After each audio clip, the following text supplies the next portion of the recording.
انا لا فاهمي بناس الغربة كيما العادة نحكي في حكايات الناس ما يحكيوهمش. شوف اخي، هنا اي انسان متغرب وجاي من البلاد اذا عرست بواحدة رد بالك تجيب منها الصغار. نعرف ربي قال المال والبنون زينة الحياة الدنيا والباقيات الصالحات. اما خي البنون كي يجي مع النساء الصالحات ما يجيش مع النساء الملاط. علاش؟ لان في الاوروب الناس كلهم عارسه راهي مطلقه، عندك بونسيون ليمونتير.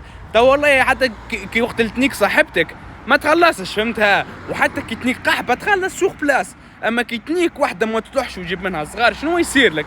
يصير لك الزب اللي انت تبقى تخلص في البونسيون ليمونتير على نيك على تبزيعه، تبقى تخلص ربك 18 عام الزب وانت عاد كان جبت اكثر من صغير في زبي تندم كان تلقى زبك نقولوا نقص رمم ونطيشوا.